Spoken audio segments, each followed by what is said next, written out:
Гостин во Република ТВ е примариус доктор Оливер Зафировски, педијатар пулмолог од директор на Институтот Козле.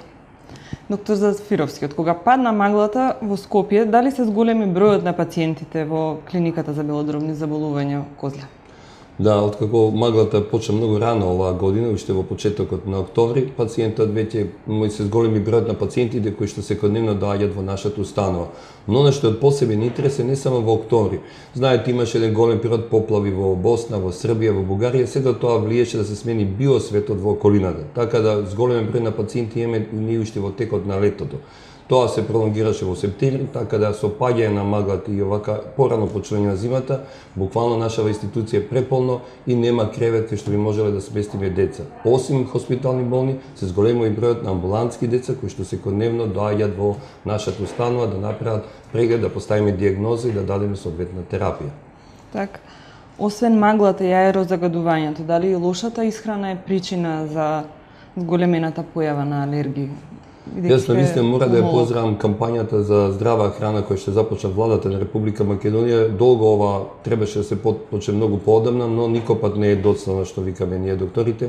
Подобро да се почнат колку никопат да не се почне. Навистина навиките на децата треба многу рано да почнат. Посебно бидејќи ние доаѓаме од една земја која што навистина имаме здрава храна. Тоа е не само наша мисија, него мисија на многу наши колеги, доктори кои што доаѓаат надвор од Република Македонија, од Европа, од Америка и од секаде, кои што се изненадени од можноста да консумираат здрава храна. Затоа децата треба што од раниот свој период да ги навикнат, да имат навики да јадат здрава храна, а секако тоа зависи од родителите. Би дал еден совет на родителите, еден апел, секој пат кога имате можност, направете супа дома, искористете можност да направите еден ручек за своите најблиски за семејството, вместо да се појде во ресторан и да се консумира брза храна, знаеме тоа се пици, тоа е се она што е многу калорично, а фактички не дава некој голем бенефит за здравјето на децата. Уште полошо, ова ваква навика води, веќе и ние по статистиките влегуваме кој што имаме многу зголемени обезитни деца, кажам народски дебели деца, што не било порано. Тоа влие лошо на здравјето, а секако тоа представува дополнително оптеретување за општеството и зголемување за третирање на такви деца. Така да мораме да почнеме да водиме кампања и секаде во светот се водат овие кампањи. Во основа на таа брза храна нема ништо добро, кажам, нема ништо квалитетно и треба секој пат кој има можност да се привикне на наша македонска храна, бидејќи имаме навистина изобилие на здрава храна во Македонија. Како да се заштитат децата, но и возрастните, што им препорачувате во овие студени и магливи денови?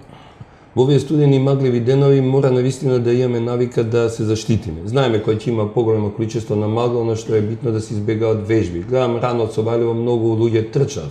Тоа сега вака малку е тренд, но во магливите утра, навистината джогинг, трчање околу на кеот на Вардар не е препорачливо, бидејќи имаме зголемено количество на влага, а сето тоа дополнително ги оптеретува нашите бели дробови и представува можност за појава на болест. Така да во магливи утра, во утре кој има многу смог, да се избегнува трчање по кеот на Вардар. Тоа треба да го искористиме кога ќе биде времето, климатските услови подобри, а магла кој има да останеме дома. Секако многу хронични болести влијаат. Во основа тоа се кардиоваскуларните заболувања и хронични респираторни болести. Маглата, аерозагадувањето лошо влијаат. Која е основата, стално збориме дека тоа лошо влијае? Причината е, знаете дека имаме ние по Европската еколошка агенција 6 амбиентални, односно мерливи стандарди за докажување на аерозагадувањето. Тоа е преземниот озон, сулфур диоксид, азотен моноксид и двоксид, јаглерод моноксид, PM частичките 10, 2 и 5, кои што се многу токсични, кои што навистина делуваат на здравјето на луѓето, односно делуваат на епителот, на нежниот епител на нашите бели дробови. Тој нежен епител, подесен овие токсични гасови, се оштетува и станува многу лесно приемчив за голем број на бактерии, вируси и други микроорганизми кои што го напаѓаат организмот. На жалост, ние во тек на денот, еве за вашите гледачи, консумираме негде околу 150 литри на воздух, значи размената на гасовите ние дишеме. И она што уште е позанимливо, белите дробови се единствен орган кој што е во контакт со надвршната средина. И затоа сите овие загадувања на воздухот директно влијаат на белите дробови, односно влијаат и на хронични болести. Не само на хронични болести, и здравите луѓе имаат мака кога имаме лоши климатски услови, односно кога имаме зголемена количина на аерозагадување и смог. Какви се вашите препораки? Нашите препораки навистина мораме не само за Скопје, ни Скопје во котлина, ама така. Убаво кажете, Скопје има една лоша географска поставеност. Скопје е во котлини, затоа секој пат кога имаме појава на магла, сега знаеме дека и со ова неконтролирано зидање за кое што мора да прозбориме, навистина нема движење на ветрови.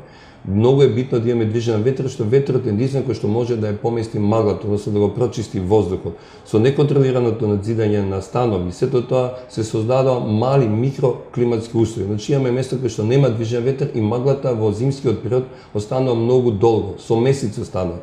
Она осим што станува маглата, во магла се инкорпорирани сите овие токсични супстанции што ги кажавме: озон, суфер диоксид, јаглерод моноксид, азот, олово и PM частичките. Така да тие дополнително делуваат и ние со месеци го дишеме тој нечист воздух. Сето тоа е голем ризик за нашето здравје. Едноставно да се заштитиме, да излеземе надвор на блиските планини, на водно, ако се качиме над 600 метра надморска височина, маглата која што ланска година беше за Скопје, ќе видите дека ја нема. Едноставно горе ќе го доживеете сончевото небо, така да секој пат во секој момент кој имаме можност да го напуштиме градот, треба да искористиме таа можност. Какво е вашето мислење докторите да бидат вклучени во комисиите кога се одлучува за градбата, за висината, местоположбата на зградите? Сега го треба да биде некој експертски тим, нека бидат и доктори, еколози, метеоролози кои што сепак значењето за нив е само да помогнат. Тие немаат интенција нешто друго да направат или да за некоја со совети да сугерираат. Да сугерираат, пошто сите тие совети се од интерес за луѓето, за сите нас. Она што денеска ќе го ништиме, тешко можеме да го направиме. Инаку денеска додека ние гостуваме и светски ден на метеорологијата, односно има ексклузивна сеанса во Брисел, кој што баш темата е климатски промени и аерозагадување.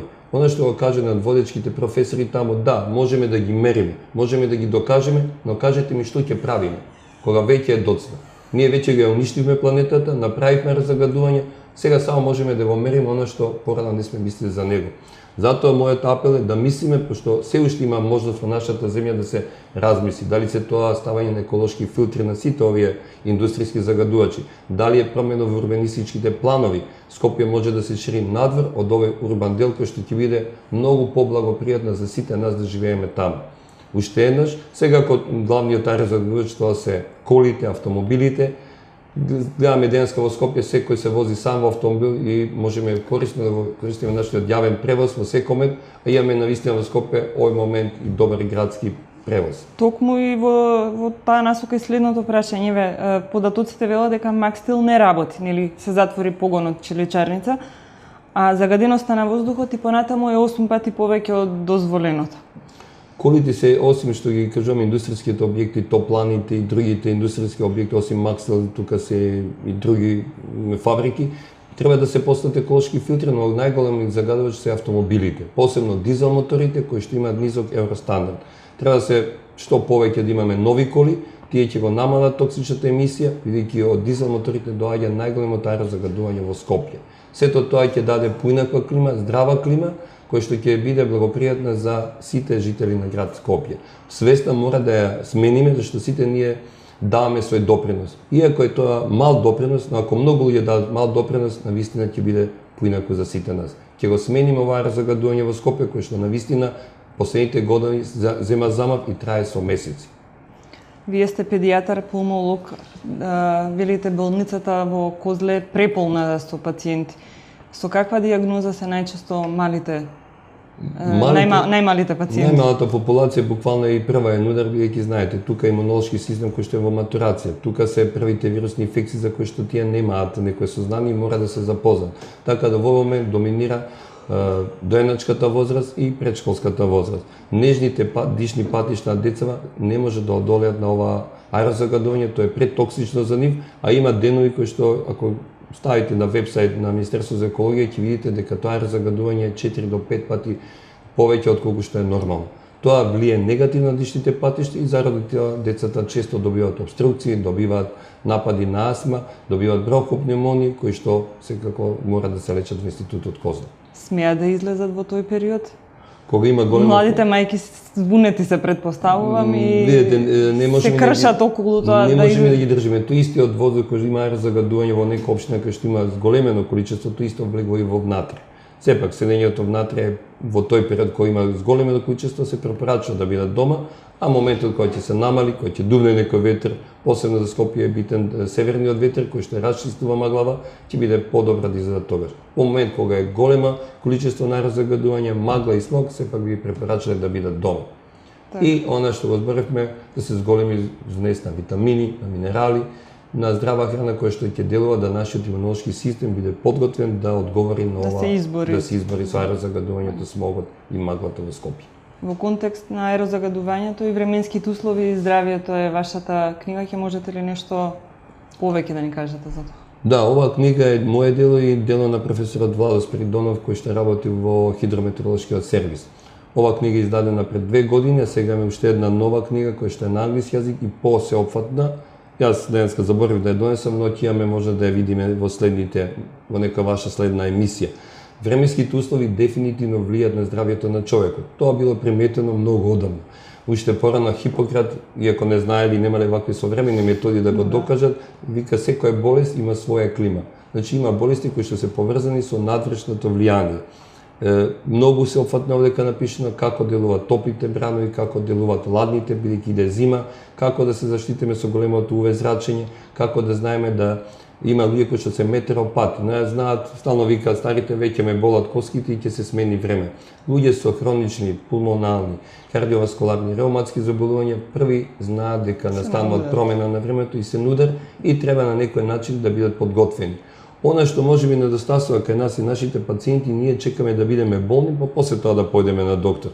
На вистина треба да го смениме, да се појде на доктор кога сме здрави, да видиме, имаме сега современи услови за биометеоролошка прогноза, знаеме дека оваа зима која што се најавува ќе биде на многу долга и многу ладна зима.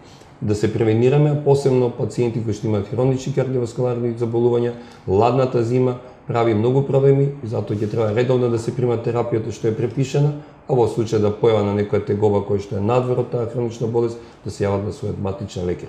Благодарам за гостувањето, доктор Зафировски. Ни беше задоволство.